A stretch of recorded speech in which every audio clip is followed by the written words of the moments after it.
Hello, everyone. It's Miss Libba, and I have here historian and executive director of the Northeast Georgia History Center, Glen Kyle, with me today. Hi, Glen. Hi.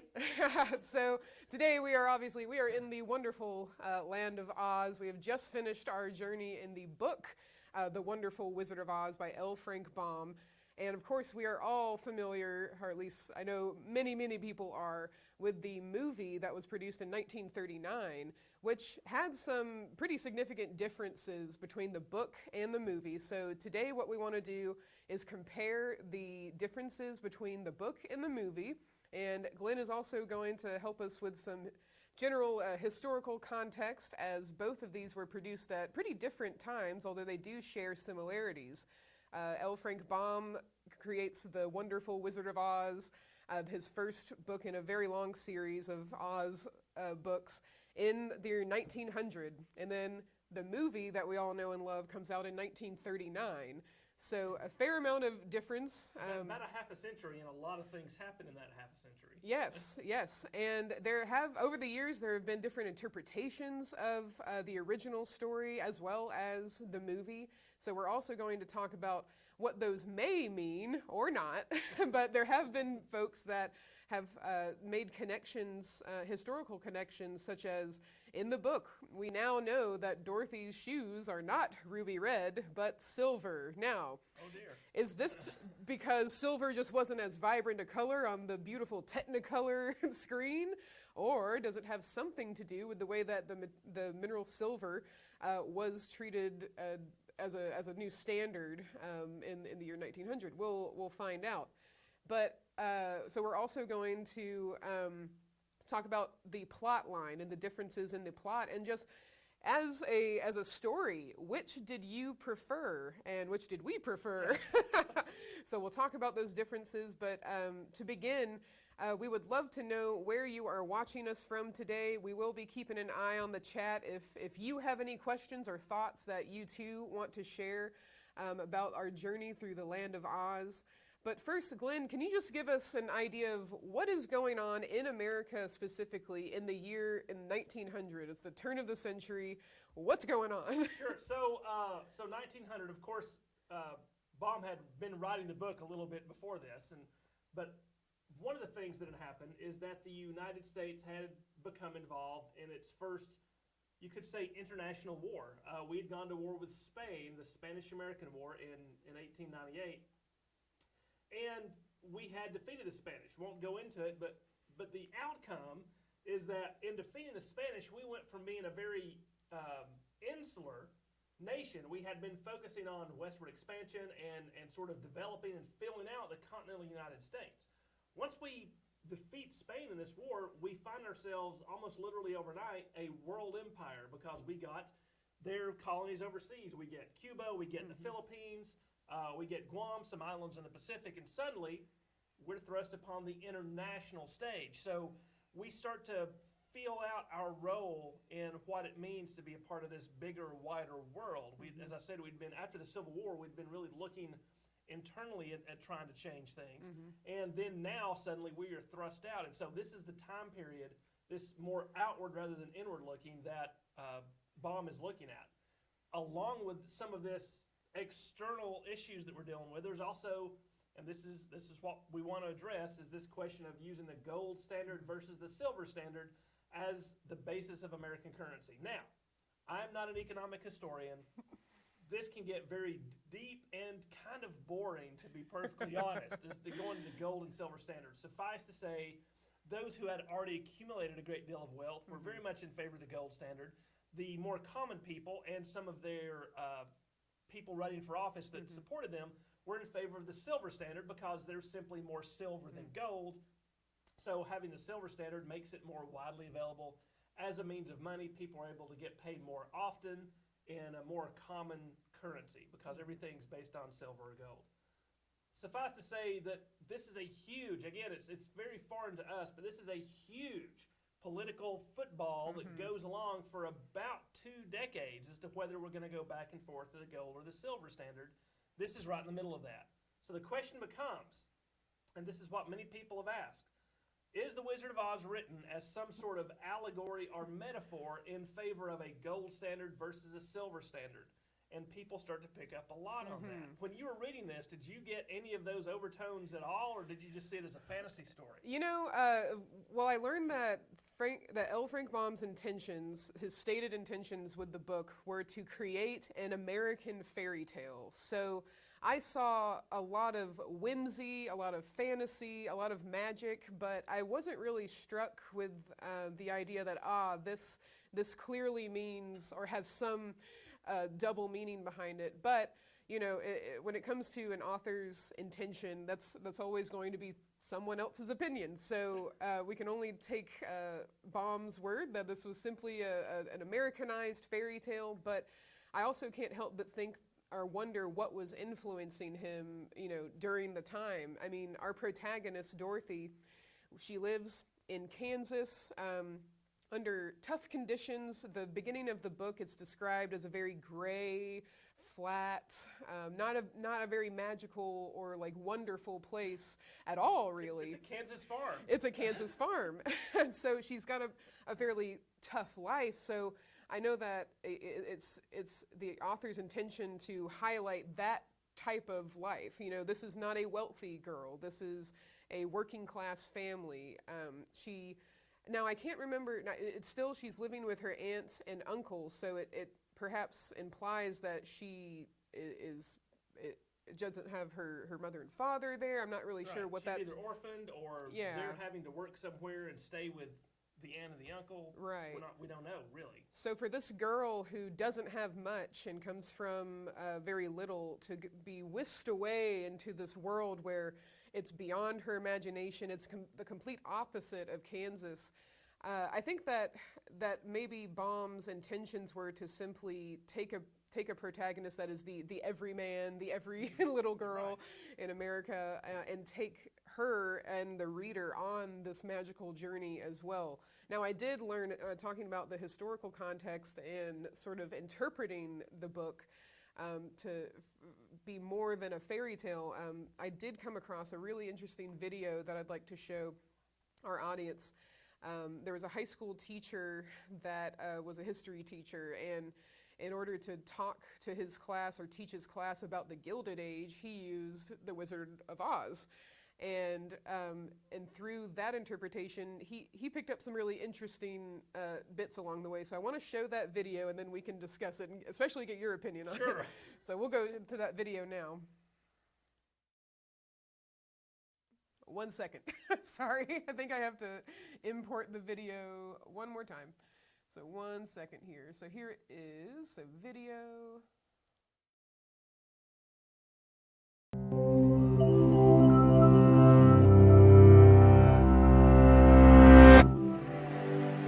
In the summer of 1963, a high school teacher changed the way the world looked at The Wizard of Oz. His name was Henry Littlefield, and he was teaching an American history class. He'd made it to the late 19th century, a time called the Gilded Age. But he was struggling to keep his class interested in the complex social and economic issues of the time. Then one night, while he was reading The Wonderful Wizard of Oz to his daughters, he had an idea. In the 1890s, farmers wanted to add silver to the gold standard to put more money in circulation and make it easier for farmers to borrow. In the book, Dorothy walked to the Emerald City on the yellow brick road in her silver shoes. The movie's ruby red slippers started out as silver. Silver and gold on the road to prosperity. L. Frank Baum had published the book in 1900 at the height of the Gilded Age, and the analogy didn't seem out of the question. No one else had seen these connections, but that didn't deter Littlefield. He taught his class about the Gilded Age using the book, and soon he and his students were finding more connections. For instance, in the late 1890s, the U.S. had recently recovered from the Civil War and integrated vast new territories, bringing an era of prosperity for some. But while industry and finance in the North and East prospered, farmers across the South and Midwest struggled. This led to the populist movement, uniting farmers and workers against urban elites. By 1896, the movement had grown into the People's Party, and its support of Democrat William Jennings Bryan put him in reach of the presidency. Meanwhile, in Oz, claimed Littlefield, Dorothy is a typical American girl whose hard life in Kansas is literally turned upside down by powerful forces outside her control. The Munchkins are the common people oppressed by the Witch of the East, banks and monopolies. The Scarecrow is the farmer, considered naive, but actually quite resourceful. The Tin Woodman is the industrial worker, dehumanized by factory labor. And the Cowardly Lion is William Jennings Bryan, who could be an influential figure if only he were brave enough to adopt the populists' radical program. Together, they travel along a golden yellow road towards a grand city whose ruler's power turns out to be built on illusions. Littlefield published some of these observations in an essay. His claim that this fantasy was actually a subversive critique of American capitalism appealed to many people in the 1960s. Other scholars took up the theme, and the proposed analogies and connections multiplied. They suggested that Dorothy's dog Toto represented the teetotalers of the Prohibition Party. Oz was clearly the abbreviation for ounces, an important unit in the silver debate. The list goes on. By the 1980s, this understanding of the book was accepted so widely that several American history textbooks mentioned it in discussions of late 19th century politics. But is the theory right? L. Frank Baum's introduction claims the book is just an innocent children's story. Could he have been deliberately throwing people off the trail? And is it fair to second-guess him so many decades later? There's no definitive answer, which is part of why authorial intent is a complex, tangled, fun question to unravel. And some recent scholars have interpreted The Wonderful Wizard of Oz in the opposite way as Littlefield. They claim it's a celebration of the new urban consumer culture. Historian William Leach argued that the dazzling Emerald City of Oz was meant to acclimate people to the shiny new America. In the end, all we know for sure is that Baum, inspired by European folk legends, had set out to create one for American children. And whether or not he intended any hidden meanings, its continuing relevance suggests he succeeded in creating a fairy tale America can call its own.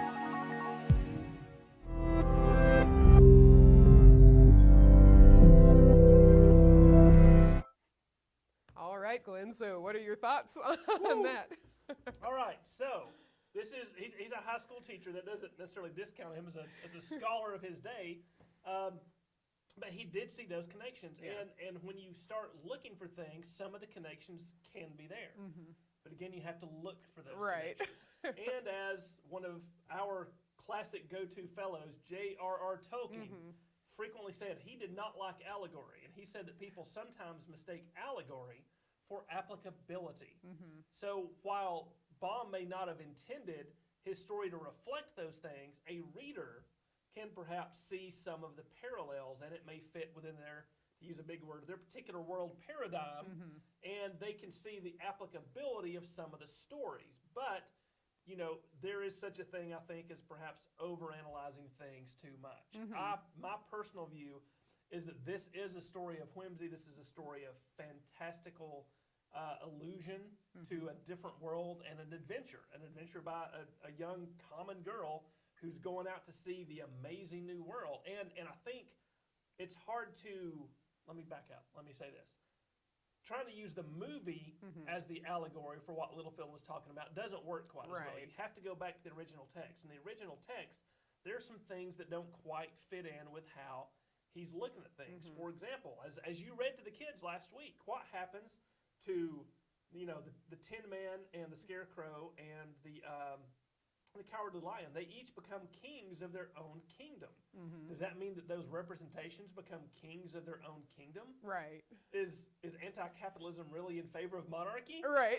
I don't know, but it does fit in with some of those classical fairy tale storylines. Right, absolutely. And bringing to mind the movie versus the book. Now, if anyone in the chat would like to let us know if you personally liked the book more than the movie, type a 1 into the chat.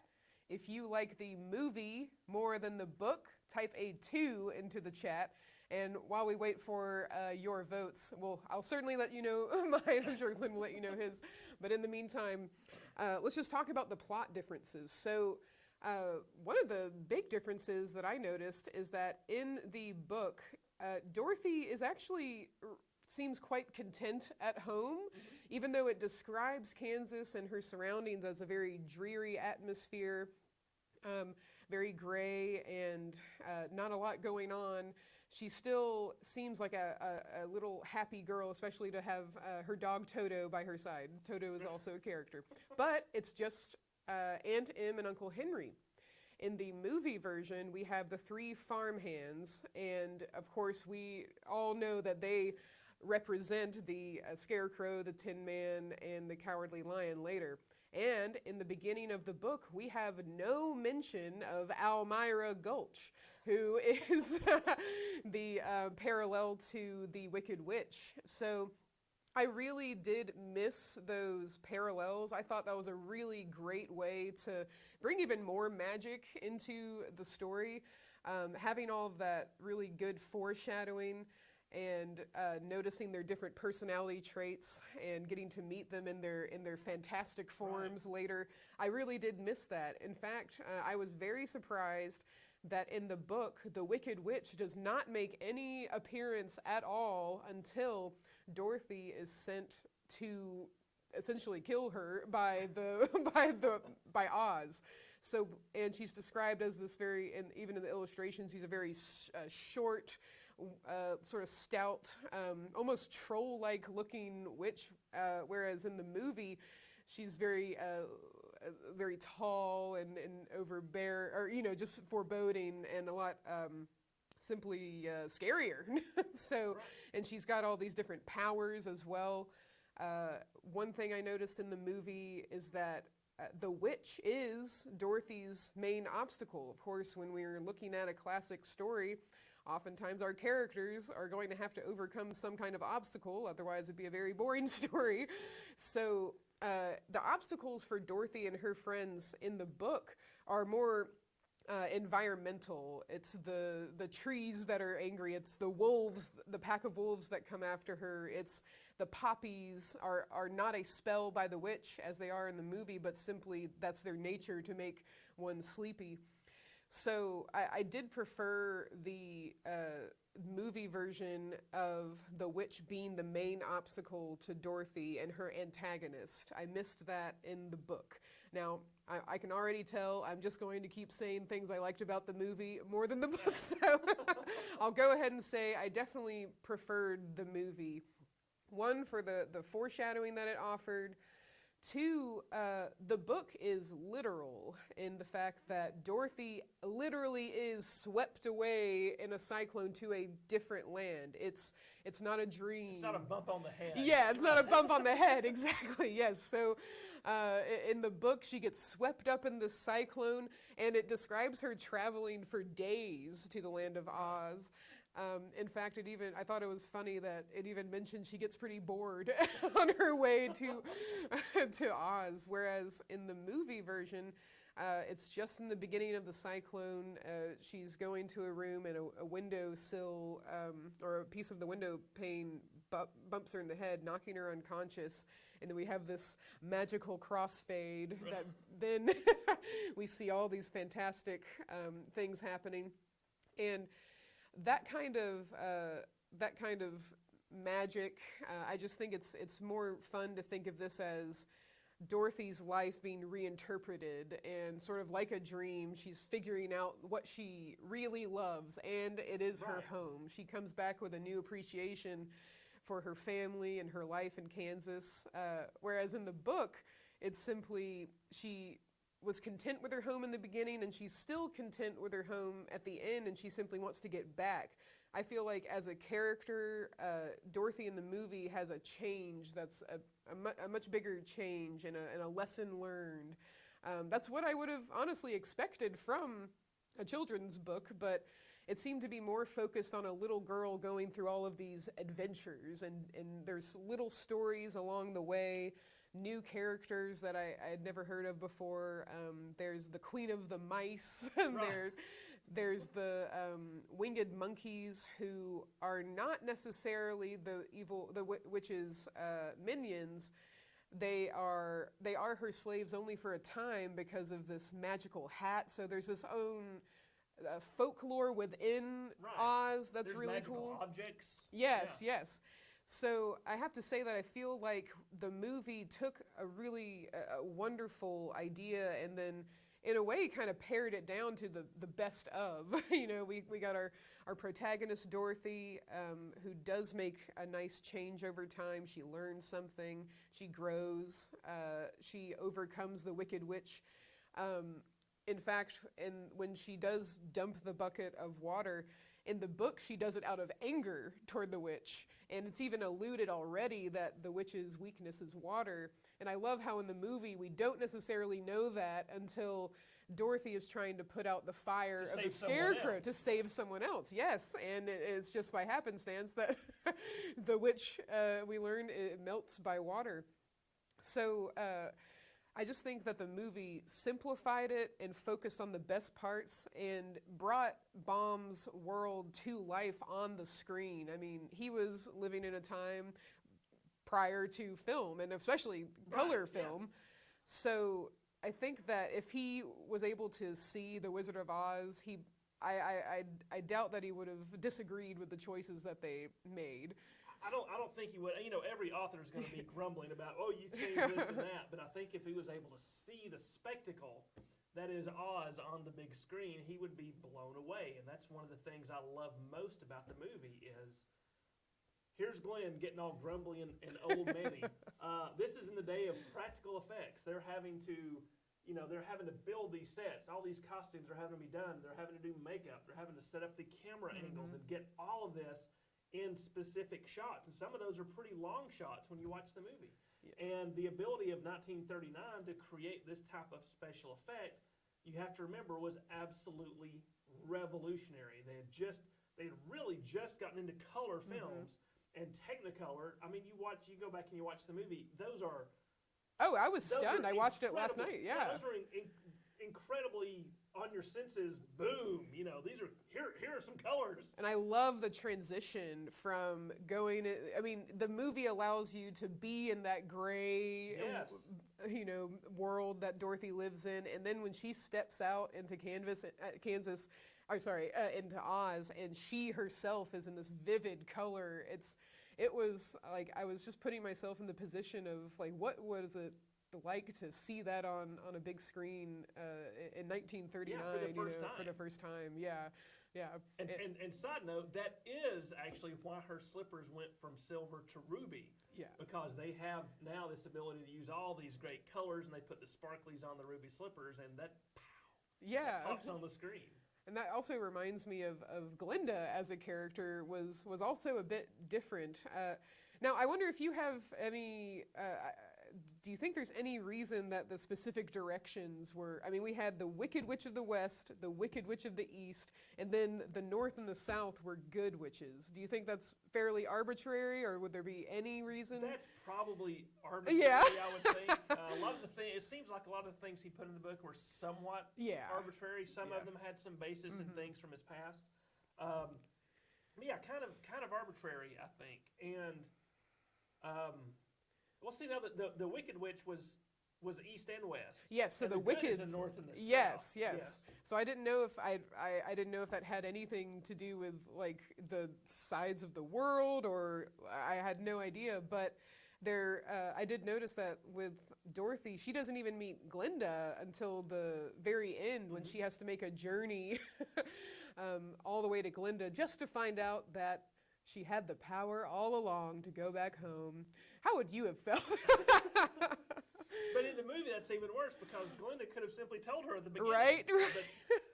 But she had lessons to learn. We had character development we had to work on. Yes, exactly. But altogether, I feel that the book is definitely worth reading. It is a really fun children's story, especially for younger readers. The only things that I was a bit shocked by, because it's a children's book, in particular was that there was a bit of violence in it. I mean, People there's getting chopped up. And, yes. yeah. I mean, there was even one point where it's like Dorothy's asleep in the poppy field, and some wolves, pack of wolves are coming toward them, and it describes the Tin Woodmen just lopping off their heads left and right to protect Dorothy, and I'm just like, I mean, I don't know if that kind of violence or grimness might be different for us now, because I mean, she's this protagonist on a farm that's probably killing animals for food. You know what I mean? Exactly. Yeah. Well, you kill wolves. I mean, seriously, you Yeah. kill wolves because Yeah. wolves come to get the innocent things that keep you alive. Yeah. And so killing wolves was not only irrelevant but expected. in Right, those so days. it makes me wonder, I mean, maybe these were just the types of things that's like, children, this might happen, so wolves bad, you Keep an know? axe handy. Yes, Yeah. yes. And that comes to mind, the stories behind why each the character wants what they want. The Scarecrow, the Cowardly Lion, and the Tin Woodman. In the movie version, we learn that the Tin Man was built by someone, but they forgot to give him a heart. So, and that's a very simplified story. Whereas in the book version, it's one of those folk tale or a tale within the story that we learn that the Tin Woodman, as he's called in the book, was in love with a munchkin in the land of Oz, and there was a curse placed upon him. And as he was doing his work, chopping wood, one by one, he accidentally, through this curse, lops off his limbs and gets repaired with tin parts to replace them.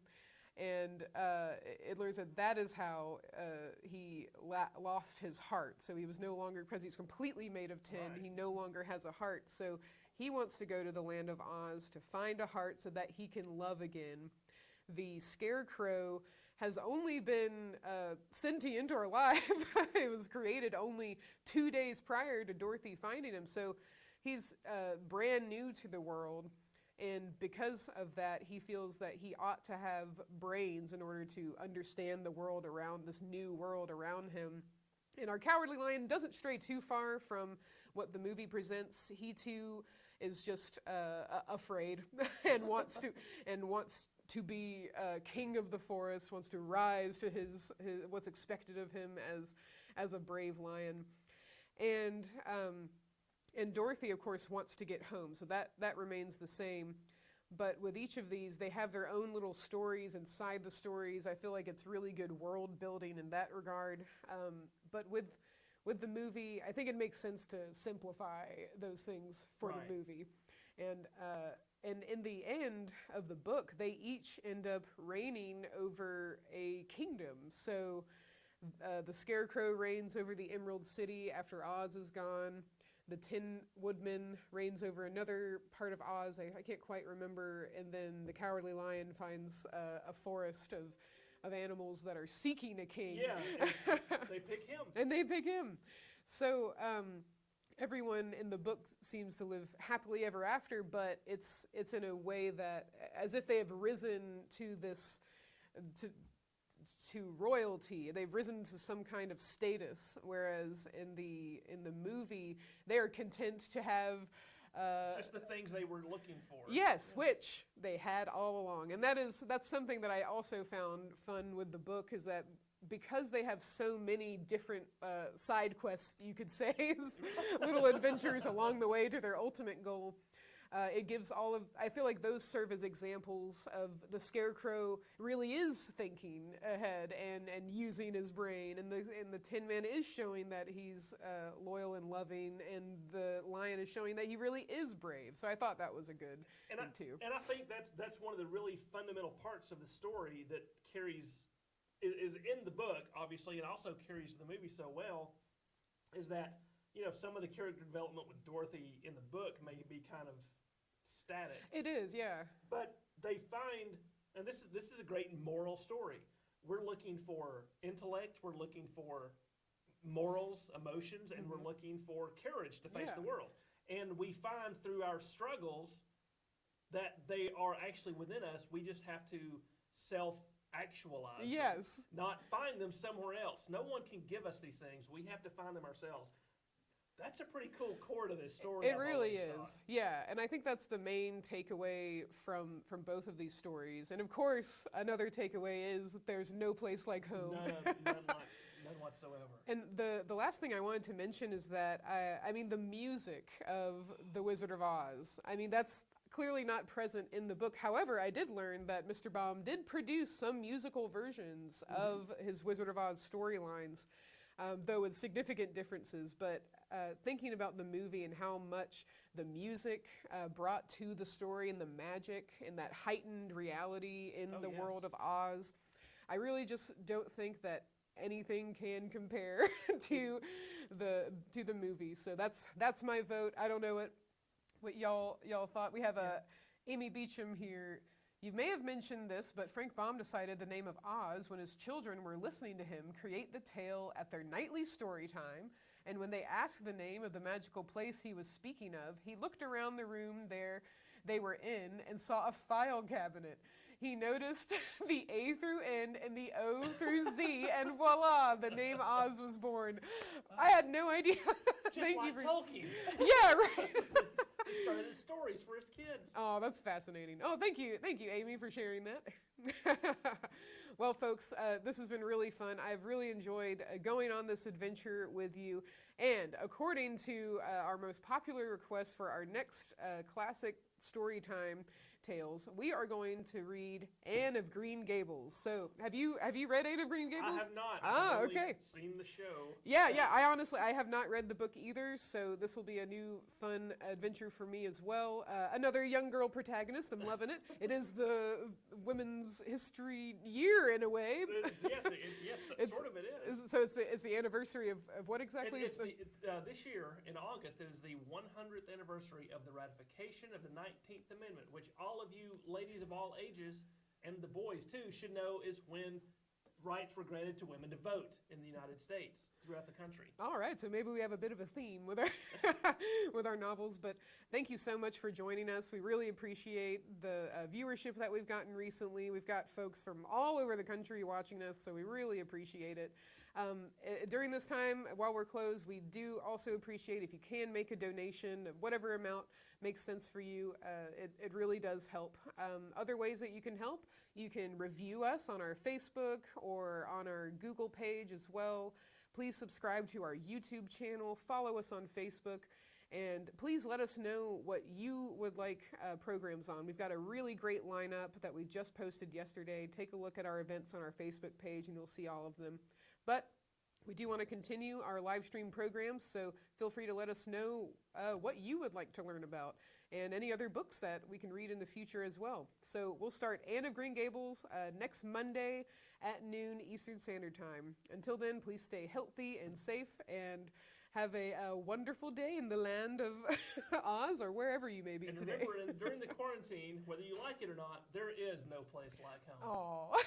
Aw. Bye, everyone. Bye.